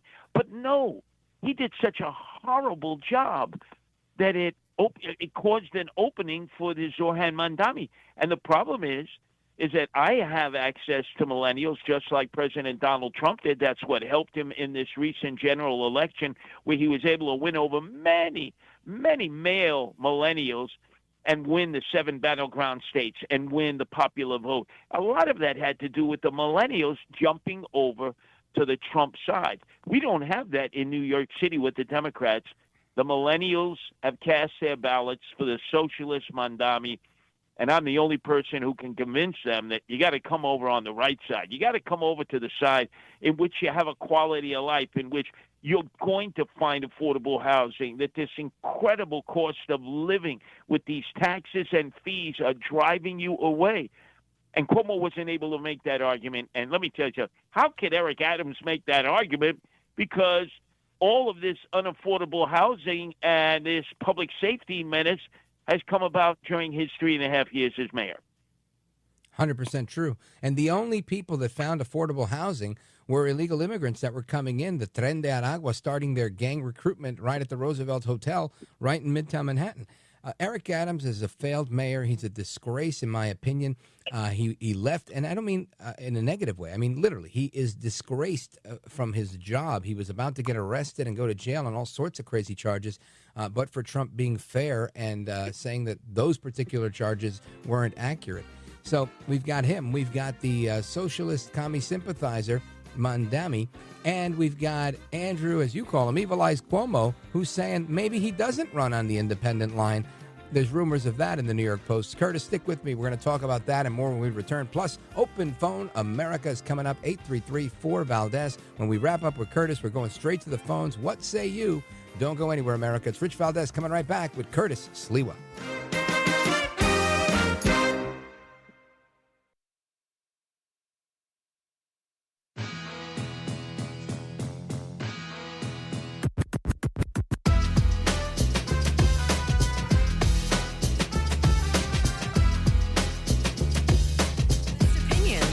This is America at Night with Rich Valdez. Is that we raise $10 billion to pay for our entire economic agenda and start to Trump-proof our city, because we know he'll use federal funding as leverage over this city. And we will do so in two key ways. The first is to match the state's top corporate tax rate to that of New Jersey. We are at 7.25%. They're at 11.5%. Corporations can pay it over there. They can pay it over here. And the beauty of it is that it doesn't just apply to corporations headquartered in New York City. Because when you say this, people will say, well, they're going to go to Florida. Mm-hmm. Wherever you are headquartered, as long as you do business in the state of New York, you are taxable for that corporate tax. We're talking about corporations that are making millions of dollars, not in revenue, but in profit. And the second is taxing the top 1% of New Yorkers. We're talking about people who make $1 million a year or more, taxing them just by a flat 2% tax increase. And I know if 50 Cent is listening, he's not going to be happy about this. Mm-hmm. He tends to not like this tax policy, but I want to be very clear. This is about $20,000 a year. It's a rounding error. And all of these things together, they make every New Yorker's life better, including those who are actually getting. So that is Mr. Mamdani. And again, he's on there. I got that clip from 50 Cent, the rapper, saying that he doesn't like this one bit because he's intentionally planning on holding corporations hostage to New Jersey's rate of 11% corporate income tax, as well as taxing millionaires. This Mamdani is out of control. I want to talk to the man, the myth, the legend himself, who, like 50 Cent, was also shot multiple times. Curtis Sliwa, the next mayor of New York City, in my opinion. Curtis, when you hear this clip, what do you say? What I think is that if you're a millennial and you think that everything is free in life, whether it is freezing your rent or free bus fare or free subway fare, it makes sense to you.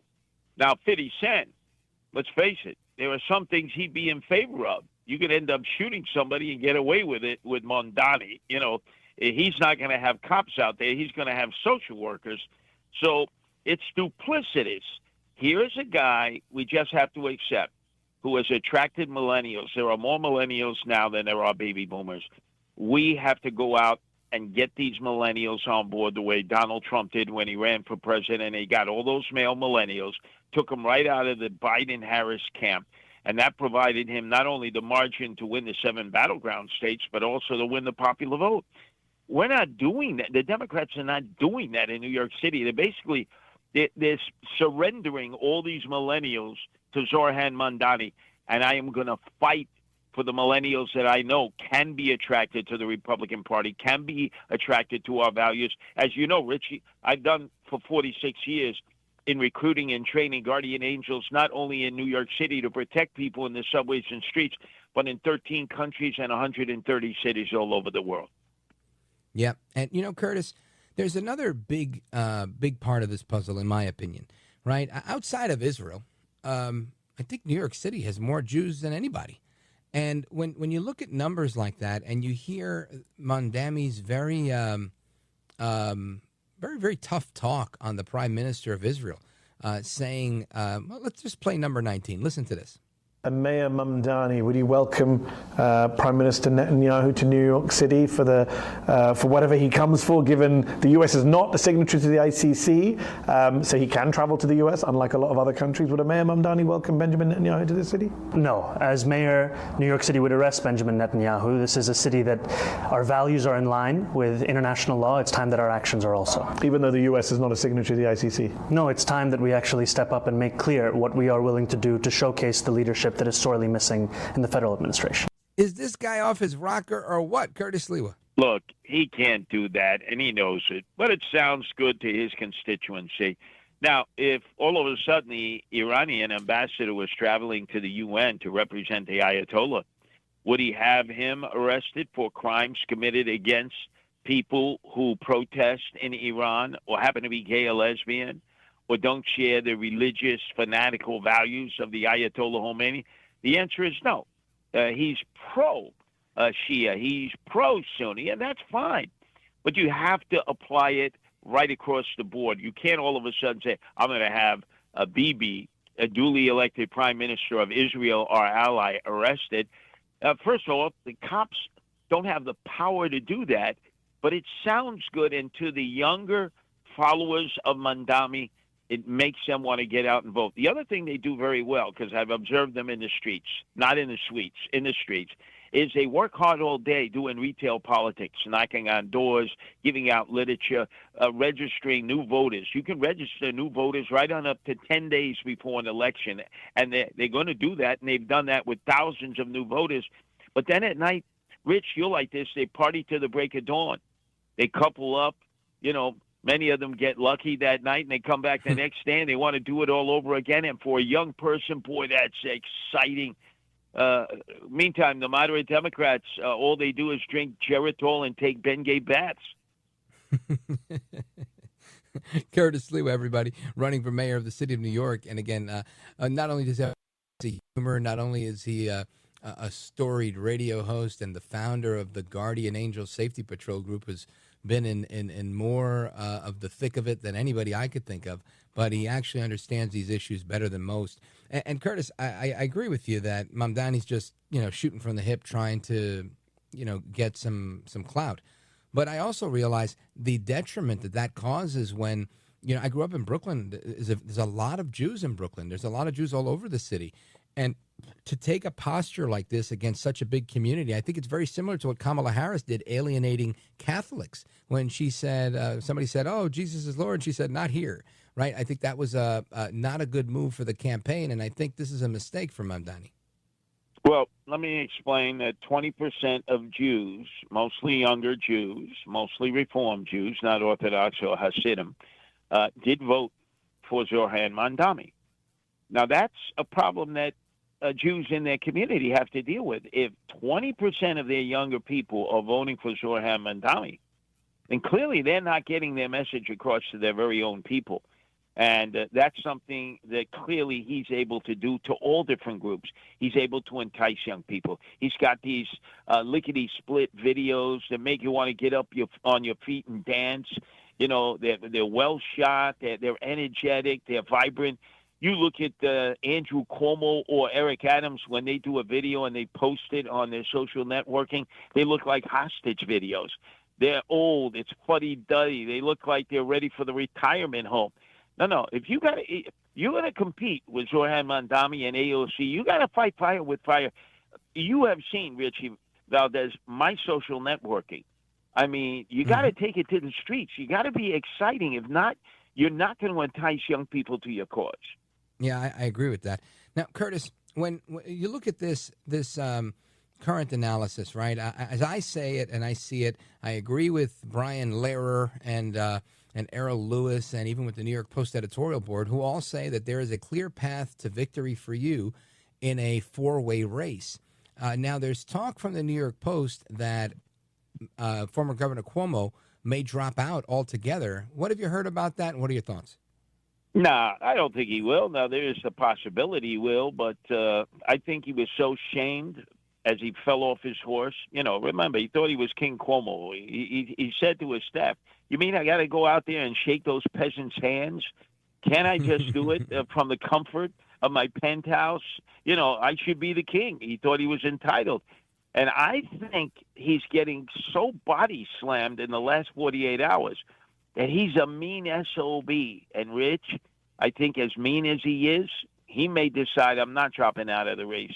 I'm running to the end, and that would make 4 candidates, many of them who would be able to get a sizable number of votes. I would get the most votes to start with, but then they'll come after me and see if they can whittle down my majority. So it's going to be quite the race. It's already attracted national attention, and it'll attract international attention to the city of New York, which looks like, at this point, if the election would be tomorrow, they'd be following Chicago with the socialist Mayor Johnson. Everything he's tried there has failed, and Mamdani wants to do exactly the same thing. So why would you do the very same things that have failed in Chicago with a socialist Mayor Johnson and do it in the biggest city in the United States and the most important city in the world? Curtis Sliwa, I want everybody that's listening to you right now to take a moment and let their family members in New York City know why they should vote for you.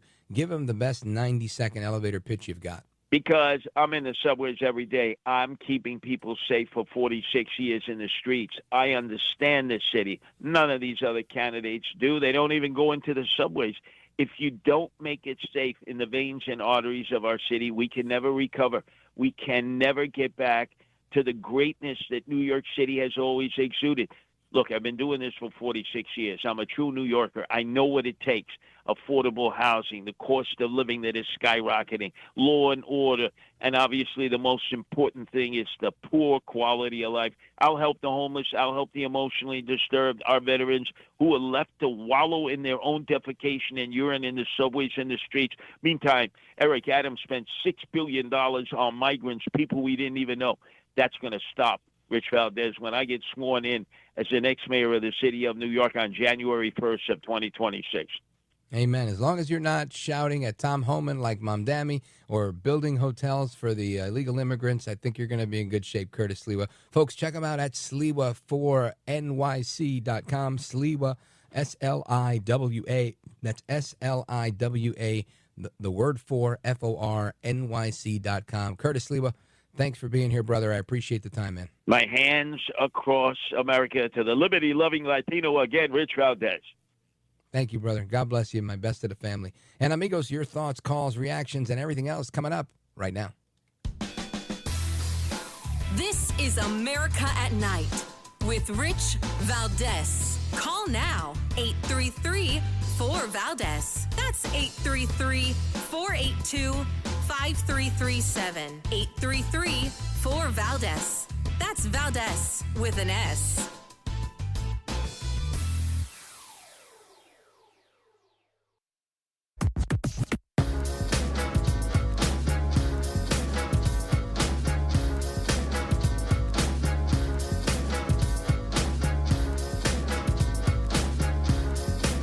now. 833-4-VALDEZ. That's 833-482-5337. 833-4-VALDEZ. That's Valdez with an S. I think what's clear is that the relentless focus on affordability had great appeal all across the city of New York. He also clearly outworked, outorganized, and outcommunicated the opposition. And when someone is successful in being able to do all three things at the same time, it's usually going to work out for them. That is Hakeem Jeffries, minority leader of the United States House of Representatives, a New Yorker out of Queens. And Congressman Jeffries giving comments today on the Morning Joke on MSNBC regarding Mr. Mamdani's victory, saying that he was focused on affordability and blah, blah, blah, blah, blah, blah, blah. And I tend to say that's like going to a fat person and telling them, listen, I know a way that you can lose weight, and all you got to do is never work out and eat whatever you feel like as much as you feel like eating it. Of course, that's going to get a fat person excited, and that's how sometimes New York City voters are, right? They hear whatever they want to hear, and they just go, free, free, free. If it's free, it's for me. Free 99, my favorite price. So I want to get your thoughts on this. Let's go to Montreal, Canada, listening on WVMT out of Vermont. Tony, go for it, my man. How you doing, Rich? Super disappointed with hearing Mamdani won in New York. I think that's the beachhead for the United States with the Sharia Muslim movement in the United States. It's a sad day, very sad day. I see what's happening in Britain and Europe when the Muslim Brotherhood and Palestine now and different types of, Muslim organizations that are attacking Christians and calling them infidels and actually saying very nasty things, and I don't want to repeat on the air.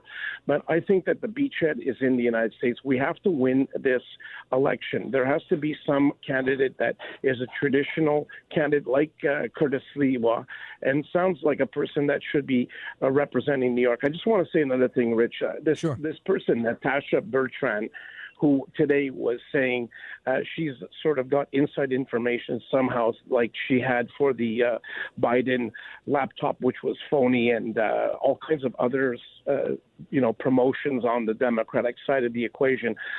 She comes up with saying that today the bomb busters, or the whatever you call those bombs that they dropped in Iran, but what do they call them? Bomb busters? Bunker buster. Bunker busters didn't do the job. I don't know what she really knows, but it's sad that the left has to continue to diminish Trump's success. And you know what works? Gunboat diplomacy. And if anybody is old enough, they'll understand gunboat diplomacy worked in Vietnam. It worked in Panama. It worked in the early part of the 19th century. And what we have today is the Trump doctrine, very similar to the Truman doctrine. We have what is called Trump doctrine, which is gunboat diplomacy. He's not acting on war. He's acting on power. He's acting on pressure, and he's seeking peace. And anybody in the United States that doesn't understand that is sadly mistaken about the direction of the United States. And it's unfortunate. Only the voice of Rich Valdez and other people similar in the conservative movement understand this. And, your country is one of the great guiding lights of the world. And for your own internecine warfare between people that are pontificating and propagandizing falsehoods against your own president is a terrible thing, Richard. It is terrible. It has no bearing on the future and the building of your country, because we and the rest of the world are looking to strength. We want demilitarized and denuclearized powers, and we do not trust the people that have been inseminating your country, the sleeper cells from China, from Iran, and from all of your enemies. You have to clean that up. You have to be vigilant, and you have to remove it. And if one thing that Trump can do, and if he's listening, if you're going to make a deal with Iran, make sure that you get rid of all the sleeper cells and make it a condition that if they breach that, you'll come back with the 3 fleets sitting off the coast of Hormuz, waiting to deliver the message with gunboat diplomacy. And I hope Mr. Trump is listening and tell him that Canada is behind him. Amen, brother. Thank you, Tony. I appreciate it. And listen, whether they make a deal to get rid of the sleepers or not, I can tell you this. Trump has been very resolute in things. He doesn't want problems. He doesn't want war. He's a big pacifist. But in situations like this, he's always said the same thing. If a single hair on the head of an American is harmed, he always uses that line. So I can tell you, the sleeper cells that are out there, they know this. They know this because if they're in touch with the regime back home, they're telling them, please don't do anything stupid, because if you do, there's a whole lot more of this that's coming their way. Thank you, Tony. Amigos, we come right back. Your calls and more. Don't go anywhere. This is America at Night with Rich Valdez.